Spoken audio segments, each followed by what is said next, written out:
Let's take a look at the chart action for Bitcoin. Okay, so here's what we're looking at. We have resistance, resistance, support, support. We had a triangle pattern, something like this. We broke this going to the upside. What I was doing is targeting from the top to the bottom of this triangle, something like this, dragging this to the breakout, and I'm looking at a target of approximately 44,000, and we pretty much are getting really close to that. We pretty much came up and hit that target actually.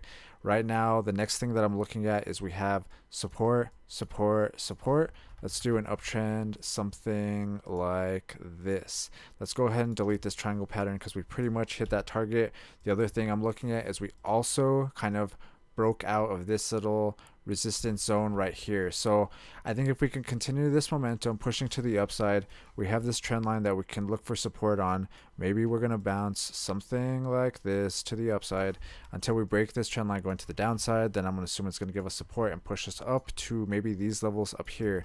The top up here is sitting around 48,000. So yeah, it kind of looks like we're breaking out right now. It looks like we're still, I don't know, it looks like we're still a little bit close to it, but we are still pushing up and we do have some nice green candles. So let's see how far we can ride this trend line going to the upside. Maybe we can hit 48,000. If we zoom out though, let's take a look at something else. We have resistance that I don't think we've broken through yet. Let's go ahead and delete everything. We are an uptrend on the smaller time frame, but we still have resistance right here. Resistance, resistance. Actually, I'll probably be using this one and this one. Let's go ahead and draw a trend line. Something like this. And until we break this downtrend going to the upside, something like this, then I'll still be a little bit skeptical on what's going on. We might get rejected, we might have to retest it a couple times, and we might get some volatility like I've been talking about. But I do think if we break this trend line going to the upside, I think that will be a bullish signal, and we could start looking at previous resistance levels, maybe something like that. Like I said, I think the first one is over here sitting at around 48,000. We'll have to wait and see if we could come up to this level and we could continue that momentum, because if we go over to the weekly time frame, we still are underneath the weekly 9 moving average right here.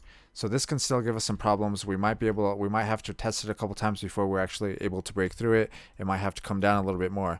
But in general, I do think it's good that we did break above this daily 9 moving average to start.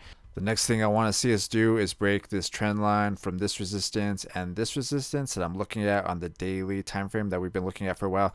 Like I was saying, I'm kind of curious if we're going to be able to break through that right away, or we're going to get some volatility and have to maybe retest this uptrend that we've been forming on the 4-hour and the daily. We have kind of two uptrends that I'm looking at. We have one bottom one right here, and then we have another one going like this. This is a 4-hour time frame, so until we break this uptrend going to the downside, then I'm assuming that we're kind of pushing up. Maybe we're going to hit this trend line. Maybe we're going to come up, hit this resistance level. Not really sure, but it does look like we're kind of breaking out of this little resistance area right here for now. It does look like we already kind of broke out of it, and then we are kind of still pushing. So let's see how far we can ride this uptrend going to the upside. Let me know what your guys' price targets or analysis is though in the comments. If you have any questions, check out my Discord. If you want to support the channel, check out my Patreon, or there's a Dogecoin wallet to send some Dogecoin to below. If you're new to trading and wondering where to get started, check out this playlist right here. It'll help you follow along with the videos and help you get started with technical analysis and watching charts and everything. All right, if you guys like the video, hit that thumbs up.